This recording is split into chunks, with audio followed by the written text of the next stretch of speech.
Hello everyone.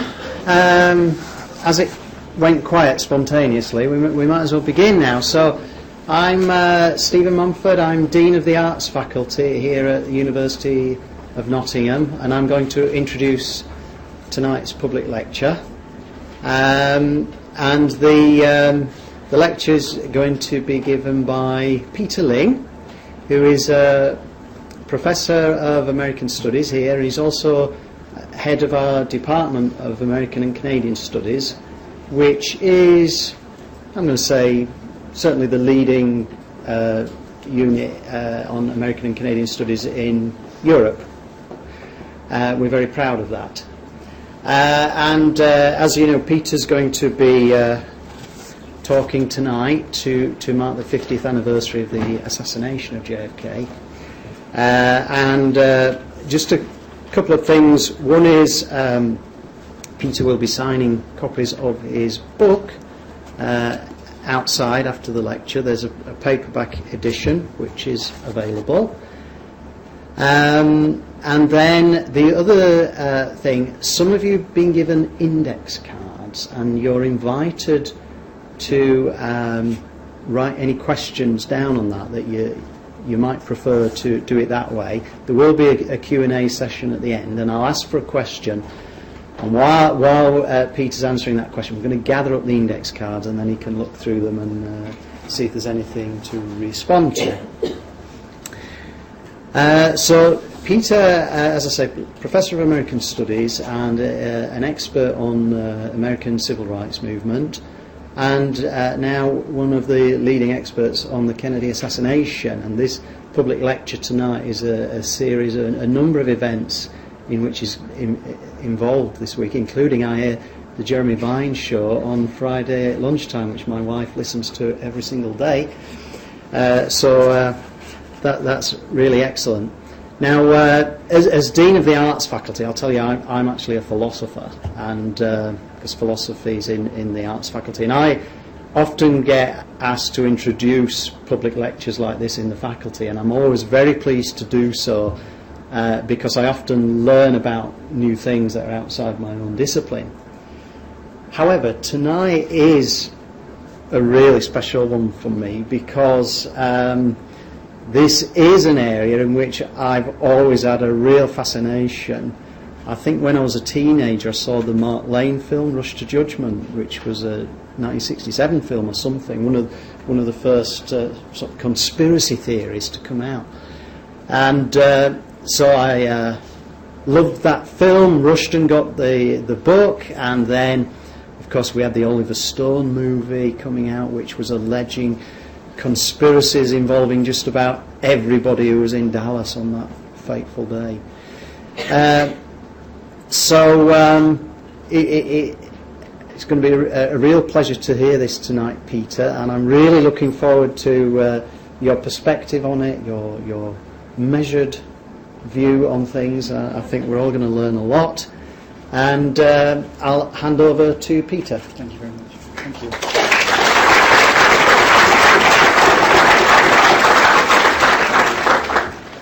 Well, 50 years ago. We stand 50 years away from the Kennedy assassination, and it's interesting, I think, to remind ourselves that we stand as far away from the Kennedy assassination as the people of the 1960s were from the First World War, a conflict which began largely because of the assassination of Archduke Ferdinand of Austria in Sarajevo. JFK read about that event, and the failure of diplomacy to prevent war in 1914 influenced his reaction to the events of the Cuban Missile Crisis. Distance can often bring detachment, and detachment sometimes brings wisdom. But as this satirical image shows, it sometimes also brings humour and irreverence. In JFK's case, the endless speculation about who killed him has become a source of surreal comedy. So I perhaps should begin by saying that I'm not going to argue that the president was shot 129 times from 43 different angles by a conspiracy involving the Mafia, Castro, LBJ, Teamsters, and the Freemasons.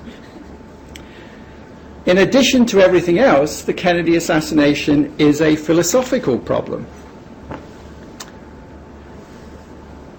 Since this lecture about conspiracies was going to be introduced by our Dean, who is a professional philosopher, I thought it would be appropriate to quote one of the most philosophical observations of recent American politics, although the source of the comment continues to surprise me.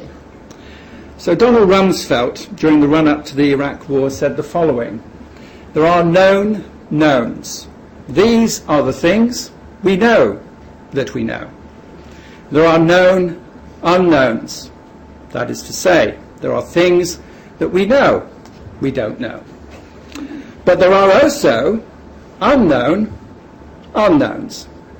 There are things we don't know that we don't know." Now, Rumsfeld attempted to answer questions about the evidence that Saddam Hussein had or was willing to supply weapons of mass destruction to terrorists. We may now know that some of the claimed knowns of 2002 were untrue, but for at least the first part of this lecture, I will be trying to place the discussion of JFK conspiracies in the context of known facts. And in doing so, I hope to surprise at least some of you by my list of known unknowns. So since this is a lecture on conspiracies, I think we ought to be clear as to what we're talking about. A secret plan by a group to do something unlawful or harmful. So it has to be secret, it has to be planned by more than one person, it has to be unlawful or harmful. Conspiracy is therefore intimately linked to our sense of known unknowns. The Kennedy assassination has been described as the mother of conspiracy theories in contemporary popular culture. A key reason for this is because the official investigation was so ardently opposed to the very idea of conspiracy. The Warren Commission reported that Lee Harvey Oswald acted alone when he killed President Kennedy and Dallas police officer Tippit, and that Jack Ruby acted alone when he killed Lee Harvey Oswald. As we shall see, this finding was intended to supplant a widespread suspicion among many Americans and virtually everybody else who had an opinion in the rest of the world that Kennedy was killed by a conspiracy and that Oswald was killed in order to preserve the secrecy of that conspiracy. Thus, all three deaths have been linked to a single conspiracy. The more alert among you will have noticed that this lecture is entitled JFK Conspiracies. One error that can be found in many studies of the assassination is the assumption that all elements belong to a single conspiracy. Hopefully by the end you will see the value of plurality, and since it is self-evident, there is not just one conspiracy. But let's try to consider what we know. We know where JFK was shot. The Dean was telling me that he has been there as well. And here we have a map of the scene. We know that JFK was shot in his motorcade at approximately 12:30 local time in Dealey Plaza, Dallas. The presidential limousine is depicted in this scene here, which is where it would be in frame 224 of the Zapruder film. The representation of the scene also tries to show where Zapruder was, which is here. And arrows also point to other witnesses who took pictures or film of the scene. Of all these witnesses, Abraham Zapruder is regarded as absolutely essential. It is astonishing to think what the Kennedy assassination investigation would have been without the Zapruder footage. So, if I can get out of this and minimize. I want to show you the Zapruder film. My purpose is twofold. First, to allow those of you who have not seen the film to do so, and secondly, to direct your attention to certain aspects of the film so that you can see how the footage shapes the debates about who shot John F. Kennedy. The film shows the motorcade making a slow turn where Houston Street meets Elm and where the presidential limousine passed the Texas Book Depository. The view of the car for Zapruder was temporarily blocked by a road sign, and almost immediately after the car emerges, JFK is shown reacting to something that causes him to raise his arms. In front of him, Governor John Connally also reacts, although it is not exactly, precisely at the same moment. Kennedy then seems to turn towards Jackie, who appears to reach out to him, and at that moment the camera captures the fatal shot hitting the president. This, in short, is the world's most famous snuff movie. It captures violent death, a life being snuffed out.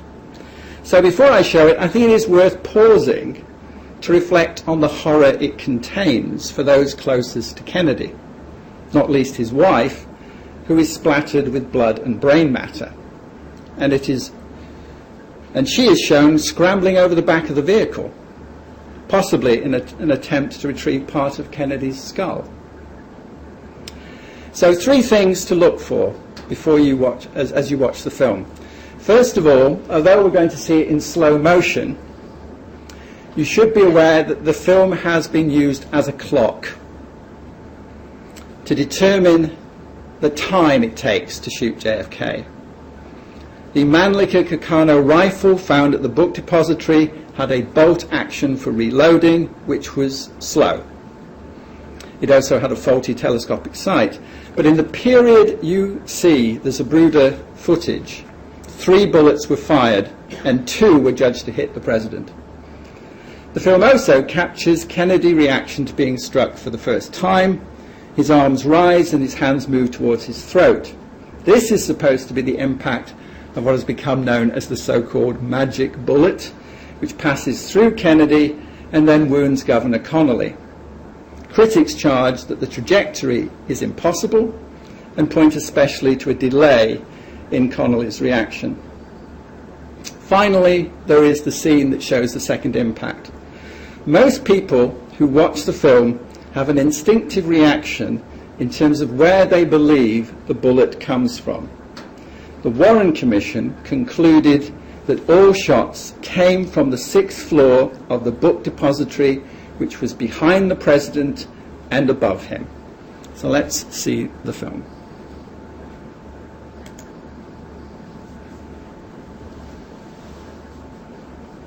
If we can.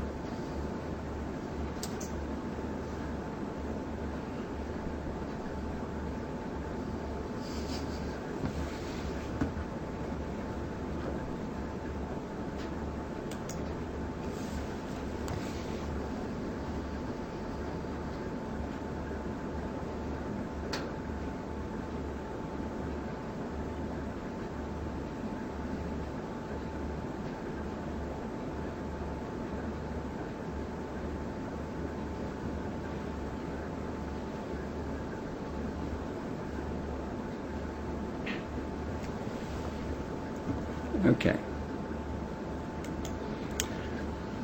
So hands up, how many of you feel that the president's head is impacted from a shot that it comes from behind of him? Which is what the Warren Commission rules.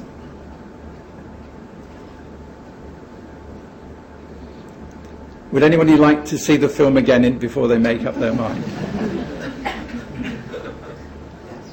Yes? Okay.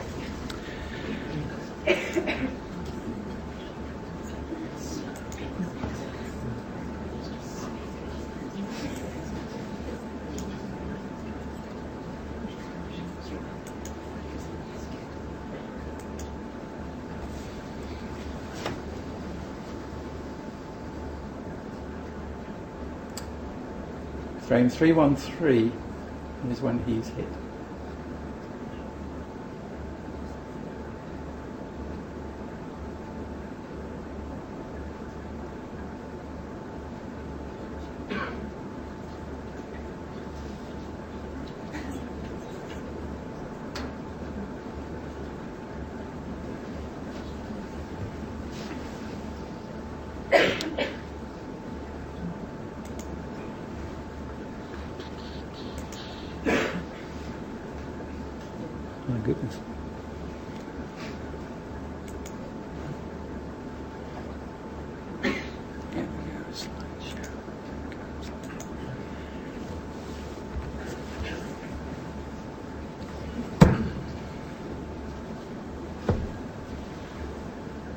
So the Zapruder footage shows us the speed with which the events transpired.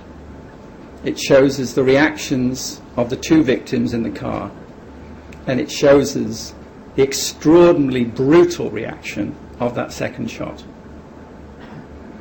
One of the reasons why there are so many known unknowns is because the Dallas police, who investigated Kennedy's murder, were frankly inept. They didn't even follow the protocols of the time. Forensic science was not usually seen as a key element in a murder investigation. Typically, you got a confession from the suspect, who often didn't have legal representation. The scene of the crime was not sealed off, so it was difficult to seal off an area as large as Dealey Plaza. But they didn't seal off the Book Depository either. They didn't seal off the president's limousine. The majority of witnesses were not interviewed, including Abraham Zapruder, who leaves the scene and eventually sells the film to Time Life. The physical evidence in Dealey Plaza was still being found by members of the public days later. A piece of Kennedy's skull was handed in by a member of the public the day after the assassination. Officer Marion Baker, pictured on the far side from me, entered the Book Depository as soon as he heard shots, he alleged, and raced up the stairs where he saw Oswald entering the second floor lunchroom, go in, buy himself a Coke and sit down and start to drink it. He was not out of breath, he was not perspiring, he was not flustered. But he is believed some seconds earlier to have shot the President of the United States from the 6th floor of the Book Depository in the southeast corner. Assured that Oswald was an employee, Baker left him and headed upstairs. Oswald walked out the front door. That the building was not sealed. We do not know how many people were in that building, if anybody else left the building. When the so-called sniper's nest was found on the 6th floor, the area was not sealed, and items were not immediately photographed where they were or bagged to prevent contamination. No clear chain of evidence was established, and thus critics charged the evidence was unsafe and could have been tampered with. The murder of Officer Tippit, pictured here, and the arrest of Oswald at the movie theatre, where he is found to have a gun that is identical to the one that has killed Tippit, and the fact that he has worked at the Book Depository at the time of the assassination, made the Dallas police jump to the conclusion that they had their man and would eventually extract a confession. But the Dallas police were not alone in mishandling the Kennedy investigation. November the 22nd, 1963 is regarded as a very bleak day for the Secret Service. Even the Warren Commission was critical of the service's advanced planning for the Dallas trip. Despite the bravery of individual agents such as Clint Hill, who you see climbing onto the back of the limousine here, despite that bravery, the agents in the president's car were slow to react, and so were the majority of those in the car behind. They thought it was a firecracker. They had not been well trained. This helped the assassins' work, and some claim, therefore, that the Secret Service may have been involved. But grave questions also apply to their activities in the aftermath. The presidential limousine was a crime scene, and the clothing of all the people in the car and in the security detail had forensic evidence. A profound lack of professionalism was evident in the treatment of this evidence. Even if the claim that the vehicle was being cleaned whilst it was still in Parkland Hospital is unverified, the conduct of the agents is bewildering. When informed that a bullet has been found near Governor Connolly's stretcher, they do not go to fetch it, but ask for it to be presented to them. They don't bag it, they put it in their pocket, and they don't ensure the chain of evidence back to the FBI. Kennedy's clothes are bundled up and flung in the trunk without being bagged.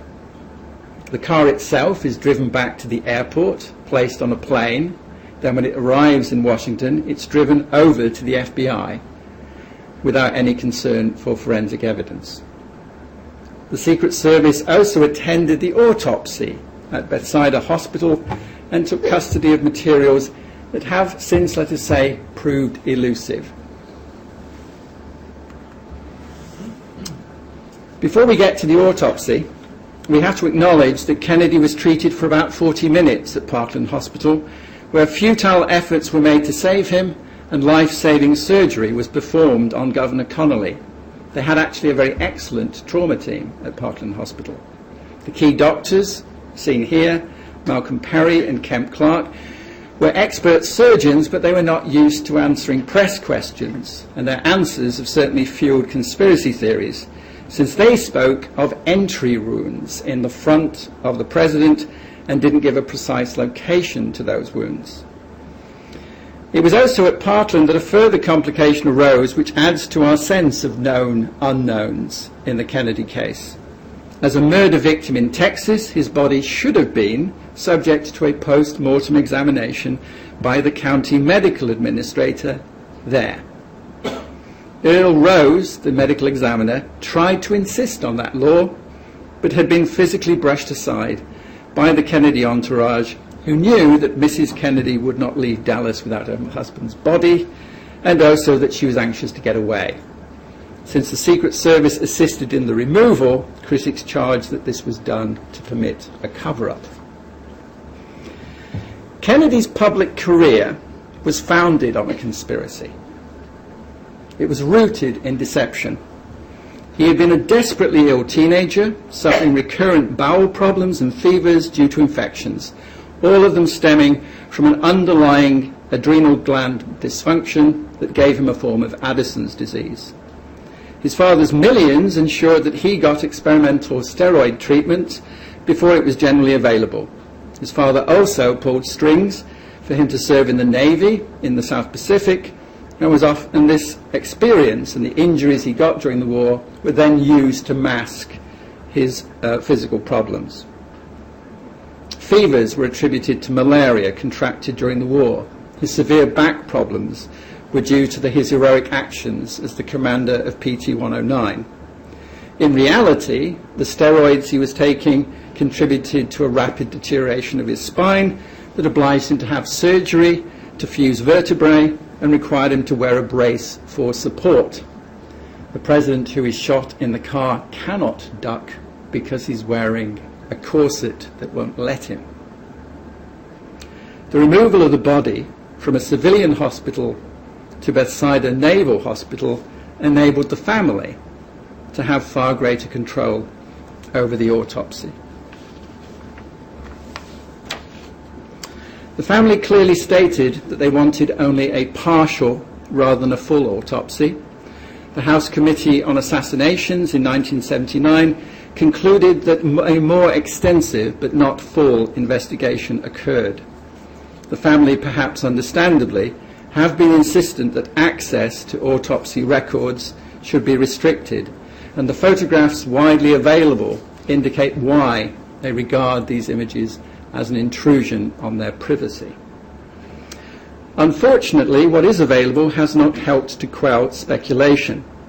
The image of Kennedy's neck wound confirms that, contrary to recommended practice, the pathologist did not sew up the tracheotomy incision to reconstruct the original wound, thus showing the president with a wound large enough to be an exit wound and different from the wound that the Parkland doctors say that he had on admission.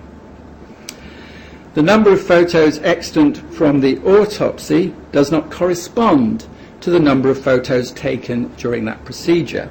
This has deepened suspicion, as has the pathologist's failure to dissect the back and neck wounds which was customary to establish the track of the bullets.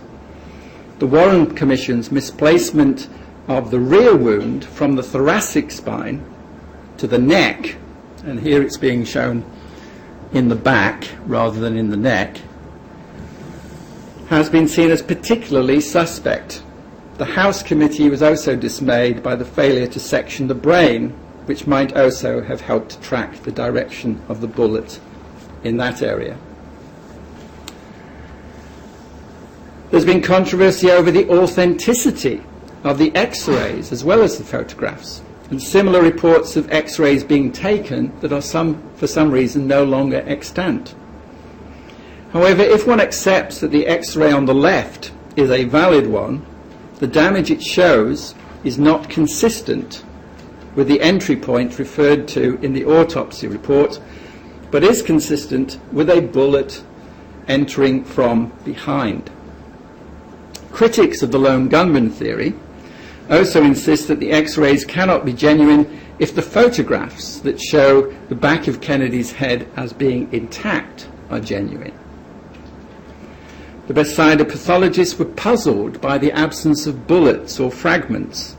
They found only very small fragments in the skull, and although they only probed the back and neck wound slightly, they found no bullet there.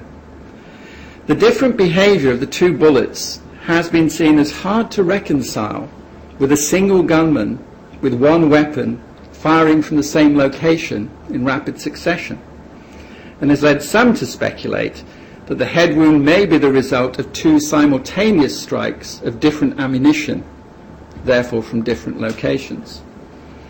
Overall, it has to be said that Kennedy's body has proved to be a most uncooperative silent witness. Lee Harvey Oswald has, of course, been at the centre of conspiracy theorising. Two immediate conspiracies were growing in popularity on November the 22nd, and both centred on Oswald, directly and indirectly. The first grew from the profoundly negative image of the South in 1963, when the region was associated with white supremacist terrorism. Already, white violence had claimed lives, including those of 4 girls at Sunday school in Birmingham in September 1963. JFK had received increased hate mail after the introduction of civil rights legislation, and Adlai Stevenson, a renowned liberal member of his administration, had been attacked in Dallas only weeks earlier. Martin Luther King, when he heard the news of Kennedy's death, said to his wife that it foretold his own. The second conspiracy grew from the emerging profile of Lee Harvey Oswald, the accused. Rapidly, it was leaked that he was indeed a defector to the Soviet Union, going there in 1959, that he had returned home with a Russian wife in June 1962. Police found what they termed leftist literature in his lodgings, and news leaked out of his public activities in support of Castro's Cuba. While some people felt this was all too neat, creating a left-wing profile of JFK's killer to conceal the reality of a right-wing plot, others believed that their president had been murdered by a conspiracy involving communist powers. Oswald, throughout his time in custody, maintained his innocence. On November the 24th, as you see in the picture, as he's being transported from the Dallas police station via an underground garage to be driven to the county jail, he's murdered by Jack Ruby, a local nightclub owner well known to Dallas police officers. Oswald's death compounded the national shock caused by the assassination, especially since it was captured live on television. It sharpened suspicions that he may have been killed to silence him and thus protect a larger plot, of which his killer, Jack Ruby, was inevitably a part. It further lowered the public image of the United States to that of a kind of banana republic in which violence was everywhere, and helped to trigger the establishment of the Warren Commission. There they are. All 3 deaths in the Kennedy assassination were homicides under Texas law and should have been investigated and prosecuted in that state's courts. But with the murder of Oswald on November the 24th, there was very little national patience left with Texas law enforcement. Suggesting a presidential commission in a memo written that day, Deputy Attorney General Nicholas Katzenbach said that Oswald's murder gave global credibility to the Soviet charges that this was a right-wing conspiracy designed to eliminate Kennedy and foster a Red Scare. President Johnson and most Democrats had painful memories of how anti-communism had risen to dominate public life in the United States in the late 40s and early 50s, the so-called McCarthy era.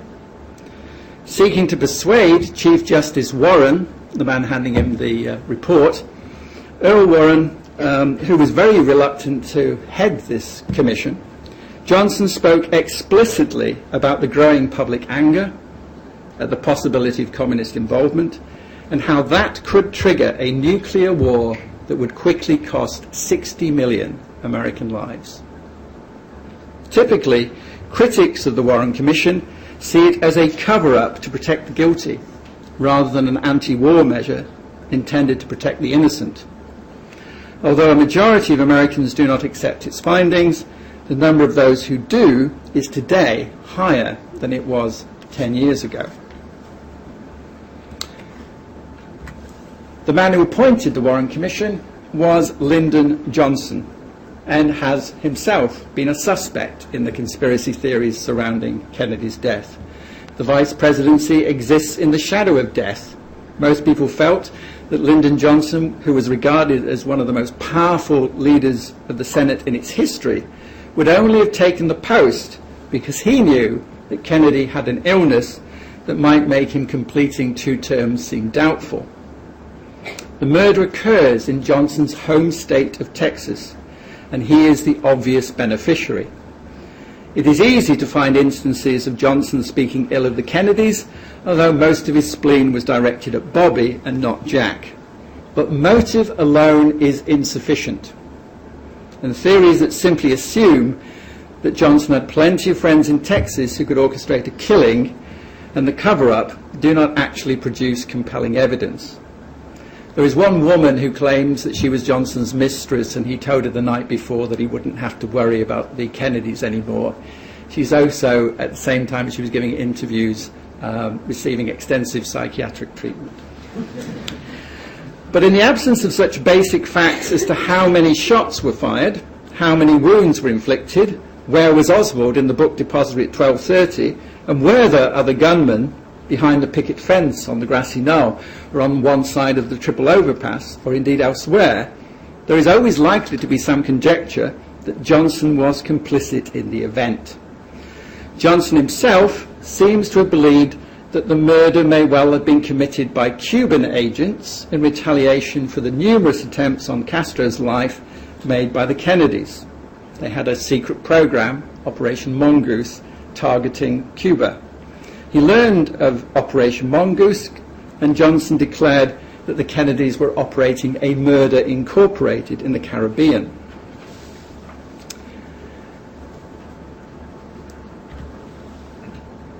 The conspiracy theory that has enjoyed the greatest circulation is that associated with Oliver Stone.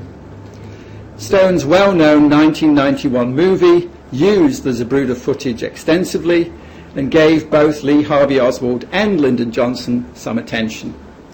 In Stone's version, Oswald is involved, but in a peripheral way. The shots from the Book Depository are only part of what is described as a triangulation of fire.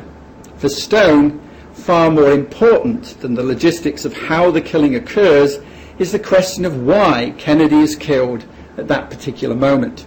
The murder is a coup d'etat, planned by a cabal of high-ranking military figures with CIA and FBI support and the tacit agreement, at least, of Lyndon Johnson, all done to ensure presidential support for hardline Cold War policies. Kennedy's vacillation over Cuba and Vietnam, his recent test ban treaty with the Soviet Union, his public appeal for peace, have convinced the plotters that he needs to be removed before the 1964 election. The assassination, in Stone's view, ensures the prosecution of the Vietnam War, which is highly profitable to the military-industrial complex, even while it is traumatic for veterans like Stone himself. The film centres on New Orleans District Attorney Jim Garrison, played by Kevin Costner here, to gather evidence about a conspiracy which links Oswald to a bizarre world of spies and criminality in New Orleans. While Garrison's pursuit of a local businessman, Clay Shaw, culminated in a suit that was quickly dismissed, he correctly saw the contradictions in Oswald's background as indicating his intelligence connections. In the movie, the scale of the plot is helpfully summarized by Mr. X, played by Donald Sutherland, pictured here, loosely modeled on a figure called Fletcher Pruitt. Several things that X says are untrue. They are false. And overall, the movie is much better at suggesting that powerful individuals have been covering up the facts since 1963, rather than producing evidence of what actually happened in 1963. In brief, Oswald's supposed support for communism and Castro in New Orleans in the summer of 1963 can be plausibly viewed as part of an agent provocateur exercise designed to entrap Castro sympathizers. But there have been no agency documents released that verify that supposition. Several writers, most notably David Kaiser, have explained how Oswald could have been involved in a plot that included anti-Castro Cubans, some of whom had certainly been involved in Operation Mongoose. They had grown increasingly angry at what they perceived to be Kennedy's treachery. He spoke about the hope of liberating Cuba, but always failed to back up his words with actions at the critical moment, at the Bay of Pigs in 1961, during the Cuban Missile Crisis in 1962. The most serious flaw in Stone's argument for historians is that it strongly misrepresents John F. Kennedy's foreign policy as resolutely committed to détente and peace in 1963. It ignores the reality that Kennedy wanted to keep his options open in relation to Vietnam and largely assessed policy there in terms of domestic electoral significance. Even more profoundly, it ignores the fact that John F. Kennedy had been extraordinarily good for the military-industrial complex, reversing Eisenhower's budgetary restraint and massively increasing defense expenditure. So Oswald's Kennedy is part of the legend rather than part of what was true in 1963. Yes, Kennedy had vacillated on Cuba, but by placing his brother Robert in charge of Operation Mongoose and operations that hadn't ended in November 1963, he seemed to be committed to the defeat of communism in Cuba as the preferred outcome, and indeed saw communism's defeat in Southeast Asia as something that would boost his re-election chances in 1964. But the CIA did have a conspiracy. The CIA has not complied readily with the Assassination Records Review Act of 1992, which was passed in the wake of Stone's movie.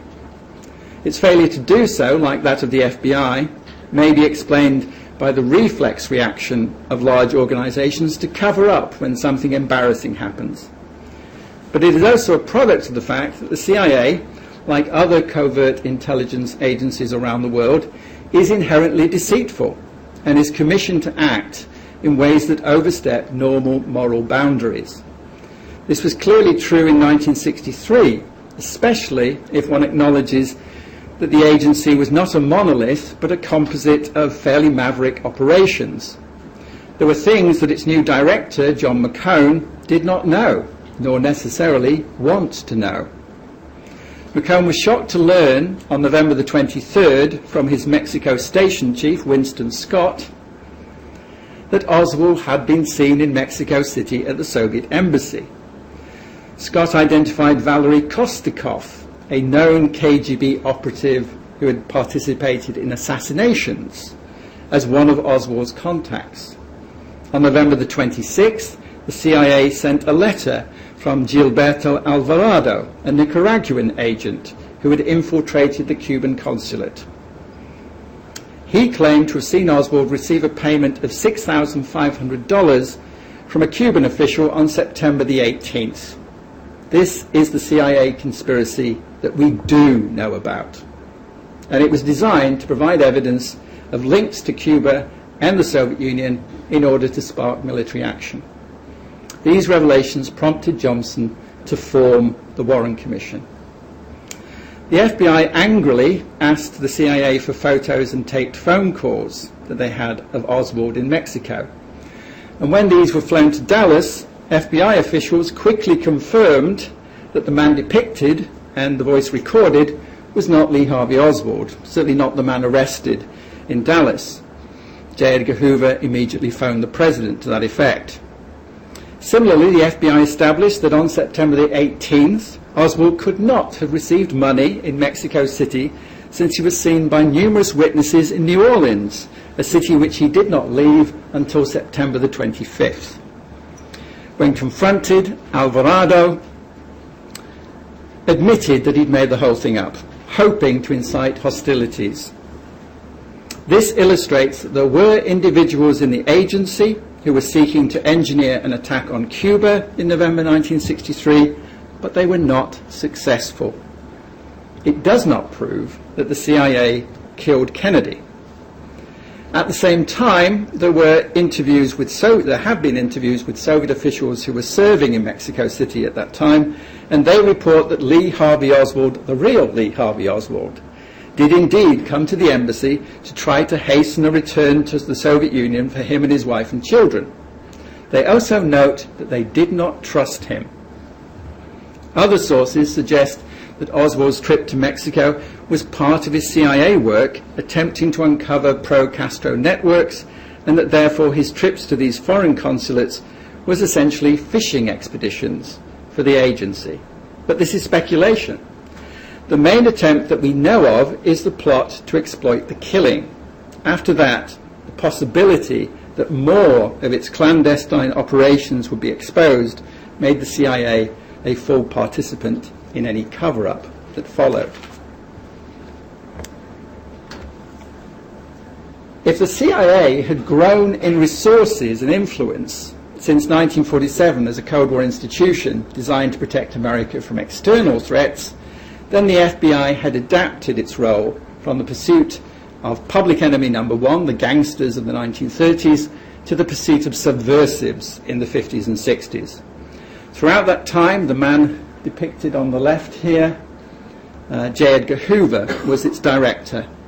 The man on the right is the FBI's agent in Dallas, Hosty, who was given the job of visiting and talking to Lee Harvey Oswald. Along with the Secret Service, the FBI was almost certain to face criticism for not protecting the president, especially since the city of Dallas had an established reputation for extremism, albeit of the right-wing variety. Once Oswald's background became public, people would ask, why was a former defector from the to the Soviet Union not monitored by the FBI when the president was in town? At the same time, Hoover's FBI was a formidable force in Washington, and it would be a very brave president indeed who challenged it immediately on coming to office. Lyndon Johnson, in fact, placed the FBI in charge of the investigation, and most of the work for the Warren Commission was done by the FBI. For Hoover, the investigation was a dilemma. On the one hand, if it was disclosed that the Bureau had little knowledge of Oswald, it would seem as if the FBI was sleeping on the job. On the other, if the truth was that the Bureau had been monitoring Oswald and regarded him as a suspicious character, then why wasn't he on the list of alerts that they sent for individuals to be monitored under circumstances like a presidential visit? The defence of the Bureau seemed to require what we in Britain have come to call being economical with the truth. The Bureau certainly took the lead in promoting the idea of Oswald as the lone gunman, and was entrusted by the Commission, the Warren Commission, with tasks such as the examination of the rifle, the bullets, the shell casings, efforts to re-establish that the shots could have been made from the Book Depository in the time frame established by the Zapruder Film. While some of this has been questioned, the broader challenge has been about the unwillingness of the Bureau to pursue certain lines of inquiry. If the Commission itself, with Johnson's steer, was inclined not to look too closely at international links, the Bureau was reluctant to dwell closely on the possible involvement of organised crime. And here we have a rogues gallery. From the left, Carlos Marcello, Jimmy Hoffa, Sam Giancana and Santo Trafficante. Trafficante, I think, is Italian for meddler, and so he was well named. The Warren Commission had to address the involvement of organised crime most directly in relation to the death of Lee Harvey Oswald at the hands of nightclub owner Jack Ruby. Guided by the FBI and CIA, the Commission concluded quite falsely that Ruby had no history of involvement in organised crime. One of Ruby's close associates was local Dallas mobster Frank Caracci, who managed illegal gambling and gun running for the mob, for a much bigger player, though, for Carlo Marcello. Marcello had every reason to have a personal vendetta against the Kennedys, since Attorney General Robert Kennedy had arranged for him to be deported to Guatemala as an illegal alien. Without due process, he's picked up, put on a plane, dumped in a Guatemalan jungle. Mafia bosses don't like that sort of thing. He got back into the United States and fought a protracted legal battle to stay there. While working on the McClellan Racketeering Committee in the late 50s, both Kennedys had clashed with Teamster boss Jimmy Hoffa. Once in office, Bobby told his Justice Department lawyers that their first priority was, in his words, to get Hoffa.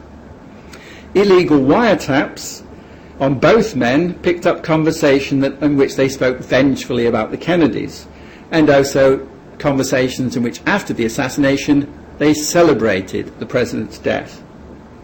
A third underworld figure with malice towards the family was Sam Giancana, who, paid by patriarch Joe Kennedy, allegedly used his influence, i.e. cash, in Chicago to mobilize illegal votes in the narrow election victory that Kennedy won in Cook County in 1960. He therefore felt the subsequent Justice Department detention was a betrayal.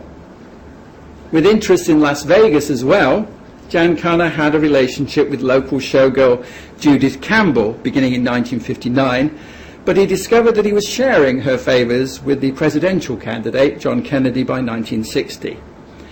Campbell alleges that Kennedy used her to communicate with Giancana while he was president, and the subject of the exchange was, could Giancana help him kill Castro?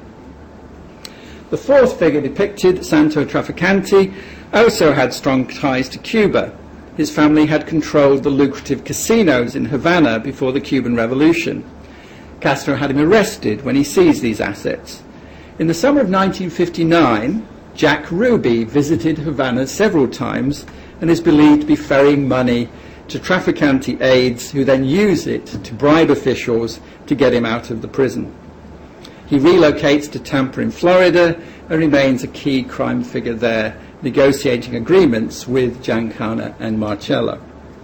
By 1962, Trafficante is well aware from Florida, where Operation Mongoose is based, of CIA efforts to recruit the mob into the anti-Castro operations. But he's also believed to have negotiated a deal with Castro for the continuation of his drug smuggling operations. He's paying off Fidel, and may even have given the Cuban leader tip-offs that ensured that the CIA attempts to kill him were woeful failures. The 1979 House Committee investigation faulted the Warren Commission for failing to acknowledge the links between Ruby and the criminal underworld. Through relatives in New Orleans, Oswald too was peripherally linked to Carlo Marcello, and the involvement of mob elements in the CIA-sponsored efforts to topple Castro means that the strands between CIA plots, anti-Castro Cuban plots, and organised crime plots are very tangled indeed. For those who take the organised crime theory seriously, Oswald is always a peripheral player, perhaps even a sacrificial decoy. These critics also claim that the FBI and the CIA destroyed and concealed information in order to avoid the revelation that instead of seeking to eliminate organised crime, they colluded with it. The House Committee concluded, partly on the basis of now disproven acoustic evidence of a fourth shot, that Kennedy was indeed killed by a conspiracy. But they felt they could not definitively prove that the mob did it. One reason for this was violent death. Sam Giancana was found shot to death on June the 19th, 1975, shortly before he was scheduled to appear. Jimmy Hoffa disappeared on July the 30th, 1975, and a close associate of both men, John Roselli, who was subpoenaed by the committee, was found in an oil drum. A dismembered body that resembled him was found in an oil drum on August the 27th, 1976, before he could testify. This is pointed to as suspicious. Although all three were certainly in a hazardous line of work. Before moving on from the organised crime conspiracy, however, it is necessary to consider its international dimension. And this is largely to prove that French organised crime is better dressed. The American mob obviously had ties to the Italian mafia, and these professional gangsters operated internationally in businesses that are highly profitable and illegal. During the 70s, it became popular to talk about the French Connection, which linked organised crime in Europe and the United States to a global network of drug suppliers, principally heroin. And in the 50s and early 60s, opium for the heroin trade came extensively from Southeast Asia, and one route was via Vietnam. The corrupt regime of Ngo Dinh Diem and his brother Nhu were willing to ignore this traffic in return for generous payments. When JFK authorises the coup that kills Diem in November 1963, he threatens this supply route. Nhu's widow vowed revenge and refused to take asylum in the United States, preferring instead to live in Italy and the French Riviera. The French port of Marseille was a key port of entry for the heroin trade, and the Corsican bosses who operated from it, notably Antoine Giarini, have been linked to a plot to kill Kennedy. The claim is that Giarini sent his favoured hitman, Jean Sutre, in his army uniform, pictured here, to assist in an operation that also involved Carlo Marcello and possibly others. Sutre had various aliases, including Michel Roux, and a released CIA document indicates that Roux was detained in Dallas on November the 22nd, and 48 hours, even though they knew he was in organised crime, they expelled him from the country with no further questions. He was not interrogated about the assassination. While motive can be proven for the international drug ring, and their hitman is supposed to be in Dallas at the time, there is no conclusive evidence that he was the marksman that dispatched the president. If the authorities in Dallas had effectively gathered all the evidence from the scene in the correct way and conducted the autopsy in a way that could be verified, we might list among the known knowns how many shots were fired, how many times the president was struck, and from which direction. If witnesses and suspects had been detained and interviewed, we might know whether Lee Harvey Oswald was the only person in the book depository and whether there were other suspects behind the picket fence or on the overpass. But we don't. We do know of several conspiracies. We know that the Kennedy family conspired to keep the truth about JFK's illnesses secret, and this affected the autopsy. We know that the Kennedy administration plotted to have Castro murdered, and that it approved a coup in Vietnam that resulted in the murder of Diem and his brother. We know that the Kennedy administration involved anti-Castro Cubans and known mob figures in its anti-Castro efforts. We know that some anti-Castro Cubans and some mob figures felt betrayed by the Kennedys and spoke of killing the president. We know that some members of the CIA tried to escalate tensions between the US and Cuba in the aftermath of Kennedy's assassination by spreading information about Oswald's visit to Mexico City. We know that Lyndon Johnson and others felt that the public outcry against communism might grow to Red Scare proportions and establish the Warren Commission in a way to avoid nuclear confrontation.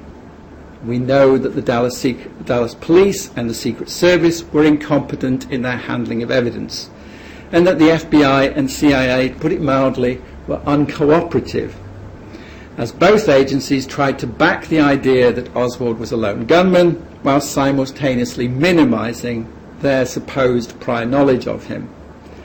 We know that Jack Kennedy had many enemies on the right who spoke of getting rid of him, and that the Soviet Union concluded that that was what had happened. Thus we know of many JFK conspiracies leading up to the crime, and many more linked to the investigation of his death. The vital mistake is to imagine that somehow all these things connect, and that we have in fact a single conspiracy of interconnected people engaged in both the assassination and the cover-up. Those who dislike the lone gunman theory should learn to reject totalizing grand theory, because there may always be some unknown unknowns out there. Thank you very much.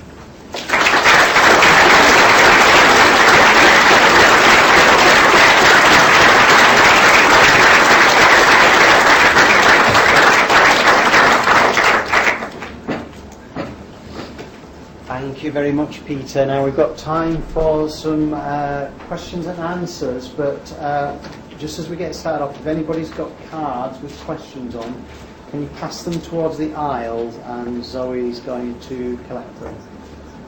Okay, so who wants to start off? Yes? Professor Ashworth. You and I discussed this question some months ago, didn't we? And at the end of that discussion, I think it was just over coffee, you gave me a rundown of the probability of the various theories that have been put forward, and you put a very interesting percentage of it against each one. Now, you haven't done that this evening. That's why, in a sense, I'm puzzled as to why you haven't done that. But it would be very interesting if you were prepared to do that again. And tell us where you would put your money if you had to put your money anywhere. Right, you're a very dangerous man to have coffee with.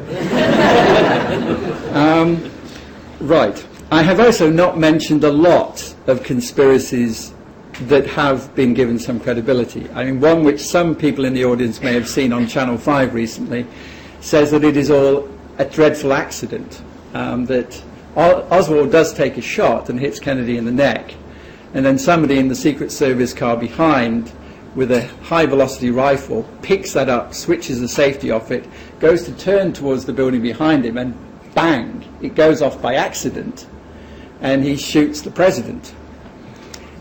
This is the cock-up theory of history, and I'm always quite fond of that one, but it means that the Secret Service have to be an extraordinary body of men who never tell tales on each other and can persuade all these other agencies to do things.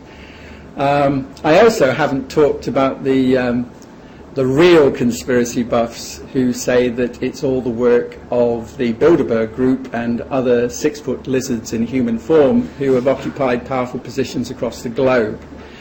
So you need to kind of spread the percentage quite a long way to get accurate figures.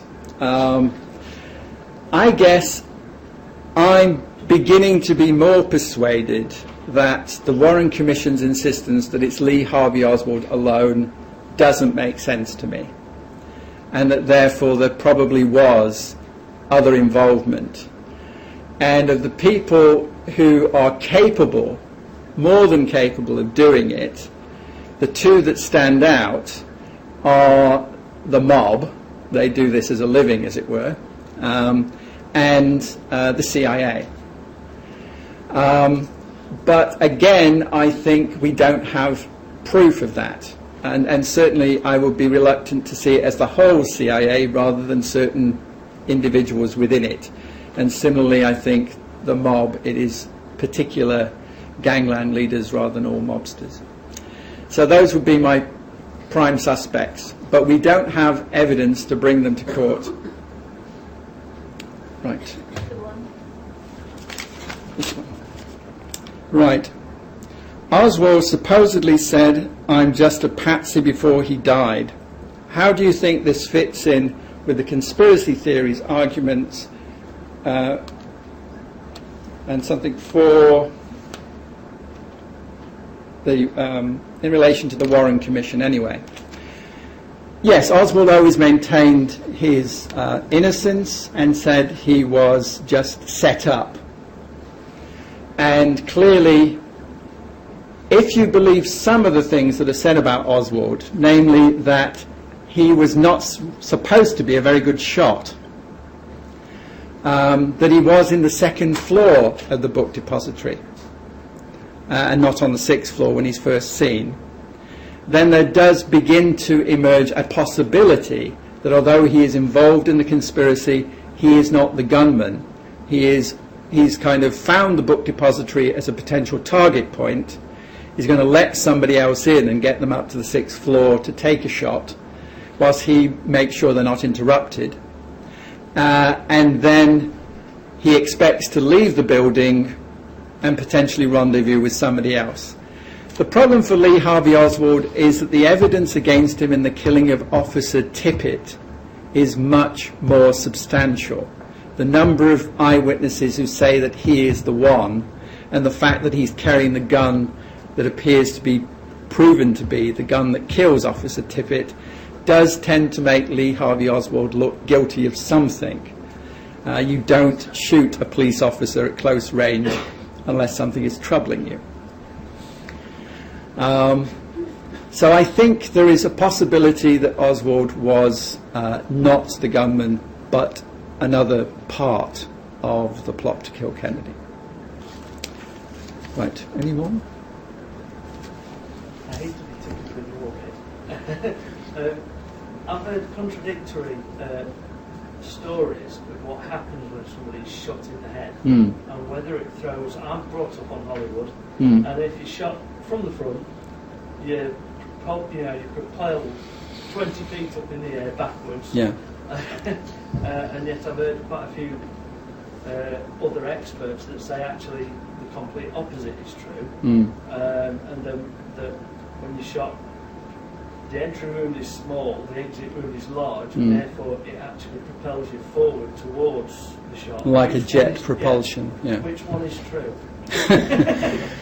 Right. Yes, this is... there's been an awful lot of... and even the forensic scientists don't appear to agree in the interpretation of evidence.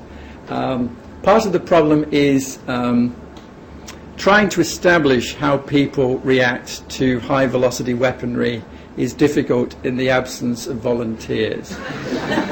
So what they tend to use are dummies with various things that are supposed to simulate human tissue, but they can't actually simulate the mobility of human tissue. So even the slightest turn by the victim in the seconds before they're struck affects the course of the bullet. The last one I read said that the famous Zapruder frame in which the headshot appears to produce blood splatter coming out of the front of the head is consistent with a front shot, and that consequently the evidence that it's either a neural reaction that throws you in a different direction because of the neural system in trauma, or because of physical jet effects that cause the body to move in the opposite direction to the fluid that's being expelled from it. All those things are suppositions based on modelling that doesn't necessarily duplicate the way the human body operates. But I am not a forensic pathologist, and so probably in 6 months' time there'll be a learned paper somewhere that will tell me completely the opposite, and I'll say, well, yeah, what can I do? Any other questions? I'll ask a question then. Oh, Zoe? Well, was that you, Zoe? A really quick one about the memory of the assassination. So I've heard you say before that it's only really the 9/11 is the only other sort of pivotal turning point in American memory, or the only other comparable trauma, I guess, where Americans will remember where they were when they heard the news. Would you stand by that as an idea? Well, in a sense, 9/11 was worse because the actual attack on the Twin Towers was televised. There were no television cameras in Dealey Plaza filming the president, as there would be filming Obama today, and so we are reliant on home videos and photographs. But Kennedy is the first television president who is therefore coming into people's living rooms, and they're getting to feel they know him in a different way. And then his death and the death of Oswald and the whole weekend of mourning, which is what it was orchestrated through television in a way that seemed to sear it into the public consciousness, unlike, say, the death of Roosevelt in 1944, which was certainly traumatic, but doesn't have the same kind of long-term effect on national and international memory. I also think to some extent that there is a certain pattern of storytelling, and the Dean was we were talking about this earlier, that somehow the plots to kill Kennedy have begun to resemble the plots that we experience in television and literature, in ways in which you find the killer, but the killer doesn't actually solve the crime. That somehow there's something bigger out there that is untrustworthy and somehow protected, and that we live in a world where you may find the perpetrator, but you don't actually eliminate the systems that perpetrate injustice. So to some extent, history is mimicking fiction with the Kennedy assassination. More questions? Well, shall we go there and then there and then also there? Yeah. Jackie Kennedy ends up remarrying. Yes. And in doing so gives up the protection that Lyndon Johnson would have for her family. Do you think that has anything to do with her feelings about who was responsible and she wanted to do away with Jackie Kennedy marries Aristotle Onassis, one of the richest men in the world. And I have to say that Aristotle, being one of the richest men in the world, is probably the decisive factor in Jackie Kennedy's choice, because he can actually provide her with possibly even more protection and seclusion than the Secret Service was, certainly judging by their performance on November the 22nd. So to some extent she gets what she needs, which is seclusion, and she also gets what she's also always needed, which is a man with very deep pockets, so that she can buy those very nice dresses and sunglasses. There was a question in the middle somewhere there. Yeah? So, are you basically saying we don't know who killed John Kennedy? I'm saying that we do not have proof of who killed John F. Kennedy, because the evidence was very badly collected at the time, and then there were reasons why other stories were spun out. And some of those reasons, like avoiding nuclear war, are not exactly malicious ones. And I think there's someone there, yeah? It seems that Bobby Kennedy was involved in a lot of things that people might have had grievances for the Kennedys as an entity. I was wondering if you could put some conspiracies that link JFK assassination and the assassination. Oh, yeah, I mean, there are certainly people who feel that almost anything of that horrendous quality must be linked to the bigger conspiracies. What I do know for certain is that Bobby Kennedy felt extraordinarily guilty, that he was so traumatized by his brother's death, not just because it was his brother's death, but because in some way he sensed he may have been responsible.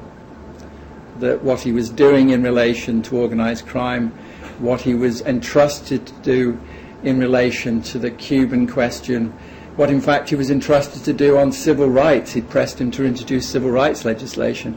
In all these ways, he had, in a sense, antagonised the people who could have killed John Kennedy. So he lived with that sense of guilt for the rest of his life.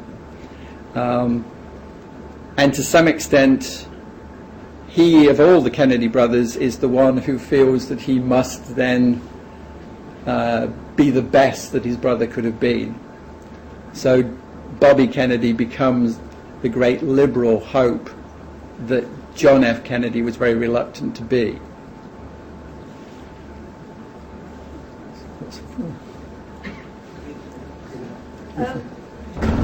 Given the, as you said, Professor, the sort of failures of forensics at the time, but obviously forensics were far less well developed. From your personal research and knowledge, it's been a revelation to me when you've spoken about the ineptitude of the FBI and the local police particularly, and the CIA. Do you personally feel there was some orchestration in that ineptitude? In terms of the Dallas police, I suspect not. I think it was police forces in the early 60s in provincial American cities believed that they could deal with the majority of crime through interrogation. Forensic science was was something that confirmed what you got from the confession, and they were not prepared. This is an extraordinarily traumatic event for them, and they just weren't prepared for what happened. The problem, and this often is a case in the United States, is multiple jurisdictions. So the Federal Bureau of Investigation liked to keep in well with local police officers, so they were monitoring Oswald in a way, but not in a way that they felt had any bearing on policing in Dallas, so they didn't tell them about it. They thought that the threats in Dallas were going to come from right-wing extremists, and they had them all on the alert list. The Secret Service was a much more amateur outfit than it has become. In fact, the Kennedy assassination and the recommendations of the Warren Commission makes the Secret Service extraordinarily more efficient, and you realize that actually they had very little resource for them. I think the office managing the Secret Service in 1963 had 3 secretaries and a total of 12 staff. Elementary precautions like mapping the route and checking the tall buildings and making sure that nobody could get to those access points was not routine for the Secret Service in 1963. So I wouldn't necessarily see them as monstrously culpable, but the reality is that forensic science protocols did say you seal the scene of the crime, you bag evidence, you make a note of where it's... Before you bag it, you photograph it in situ. The guy who... and it's History Today this month, if you want to rush to your book stand. There's an article by me about the cock-ups. The guy in charge of fingerprinting and processing the Book Depository joins the Dallas Police Force in October 1963. Has 20 minutes of training on fingerprinting, and then is left to process the crime scene for the murder of the President of the United States. So the FBI wouldn't take over immediately? They couldn't take over immediately because they were not the people in charge. They were liaising with the Dallas police. And the thought was bodies on the ground. So the majority of bodies on the ground are Dallas policemen. So they go into the Book Depository first. And they find the shells, and they find the rifle, and they find the sniper's nest, and think, yes, this is where it happened. The more extraordinary thing is the press. The press is all over the place. There's even at one account where a Dallas police officer is asked if he'll hold the shells up in his hand so they can get a better shot for the cameras. And you see, when Ruby kills Oswald, the press are all around them. That's why the place is so insecure. There's two at the back, over there. Yeah. With the articles that Jeff Jones was classified as a bear in mind that a lot of this is the other evidence that's classified as definitely time when there's any according to one theory like alien race problems or exception for the audience. Right. I mean, the Kennedy family understandably wanted to avoid this awful event becoming a media circus. They were not successful, I believe, in that happening, but they wanted to try to avoid people buying Jackie's suit and having kind of freak show sideshow exhibits where people would pay to come and see the suit with the president's blood on it.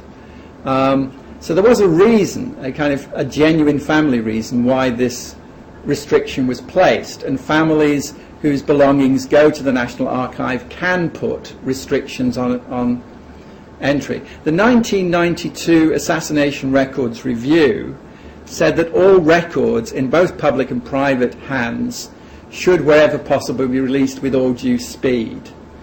And so some pressure has been brought on the Kennedy family to release materials. There is, of course, a notorious story that many of the autopsy pieces of evidence, including most notoriously Kennedy's brain, which is taken out of the skull in order to be examined, is now missing. It's not in the National Archives. Nobody knows where Kennedy's brain is, and therefore we will never be able to do any further investigations on it if it had been effectively preserved. But the usual story attached to that is that Bobby Kennedy, when Bobby Kennedy is killed and the site is reopened, they reinter other parts of the president with his brother. There's a question there. Did Jack Ruby talk, and do we know, or can we know about his motivations? Jack Ruby fairly famously told Chief Justice Earl Warren that I cannot give you the truth here in Dallas. You must give me protective custody and take me to Washington, and then I'll tell you what happened. Warren's own reaction to that was that Ruby was an unstable character and was also given to wanting to inflate his own role. When he was in prison, we don't have any corroborated testimony that he told anybody that he was part of a larger conspiracy. Interestingly, Carlo Marcello, when he is in prison, he tells an inmate that I got that son of a bitch Kennedy. And there's even a more bizarre incident where he is subject to high fevers and hallucinating, and unfortunately decides that two of his guards are henchmen of his, and is back in 1963 and goes into lurid details as to how he got Kennedy. So we have more evidence of confession from Marcello than we have from Ruby. Given the extensive media coverage of the assassination and the sort of manipulation of size of public consequence, do you think it's possible for us to now take an objective view of the history, or has Kennedy's assassination been, is it so mythologized now that it's, it resembles more of a fiction than fact in historical accounts? Well, I mean, I think historians should and hopefully do try to pursue objectivity in their research. It's never fully realized, but it's a goal we should retain. I also think that there is this slippage that I talk about between whether we know who killed Kennedy and the conspiracy that may be involved in that, as distinct of whether we know who conspired to conceal facts about the Kennedy assassination. I think we will learn more and more about the conspiracies to conceal facts about the Kennedy assassination. I think when more CIA documents are scheduled for release in 2017, I believe it is, we will learn more about what they knew about Lee Harvey Oswald and how they might have manipulated him. But I don't think, given what I said about the evidence, that we're likely to be able to find proof of how Kennedy was killed in Dallas. We'll find more about the other conspiracies than that. Well, maybe. Yeah. The state of Texas and Washington always had somewhat of a strange relationship throughout the years. Was there any element of posturing from local law enforcement with the FBI around access to the scene or around release of certain I think the state of Texas has had strange relations with every other state of the Union, and I mean, it's the Lone Star State. It was a republic for a while, so Texas is one of those states where people say I am Texan before they say I'm an American. However, in the first instance, they want to respond to the scene, and I think that's just a legitimate automatic response to the scene. They then know that they're going to be accused that this is a right-wing conspiracy. They know Dallas's reputation and indeed Texas's reputation at that stage. So the more they find out about Oswald, the keener they are to get that out to the public. They may be manipulated by others, but as far as they're concerned, the more they can prove that this is a left-wing nutcase, the less people believe that it's those right-wing nutcases from Texas. When they start talking about the FBI knowing about Oswald but not telling them, Hoover forces them to retract that statement to the press. So Hoover is sufficiently powerful in relation to the Texas Police Department that their chief would not want to cross J.F. Hoover. Remember, the governor of Texas is very seriously wounded in this attack. So Texans themselves are very concerned that they want to find out who shot Governor Connolly, which reminds me of the final conspiracy theory, which is Oswald is trying to hit Connolly because Connolly was Assistant Secretary to the Navy and gave him a dishonorable discharge from the Marines. So it's one of those moments where he fires to get Connolly, but unfortunately has to go through the president first.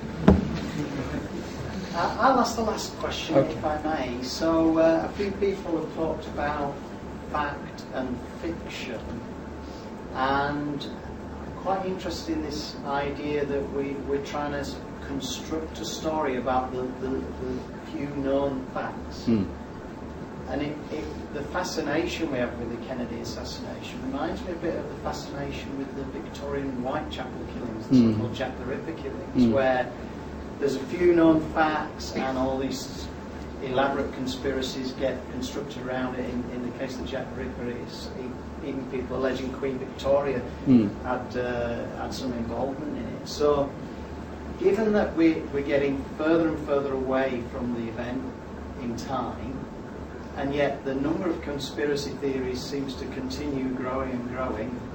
I don't know exactly how many there are, but it seems so.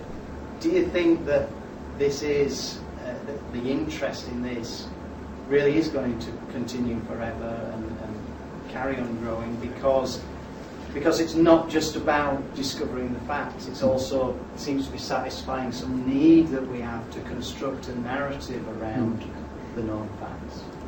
I think people who pursue the Kennedy assassination come in various categories, and there are certain people who become obsessive about it, and for them it is about them discovering something that other people have overlooked and therefore validating their importance by saying, I am the person who found the truth about the Kennedy assassination. I think, though, that you're very right that for the majority of us it is one of those narratives, like the crime novels we read, like the things we watch on television, there is a mystery and a puzzle, and we look at the suspects, we look at the clues, and we play around with it. It's like a Cluedo game on a very grand scale. In a sense, therefore, we would almost be disappointed if there was a final solution. We want to go to the next level, but we would prefer there to always be a level after that. And since I want to continue to write about this, I'm quite happy with that scenario. On that note, we better end it, but thank you very much for your time.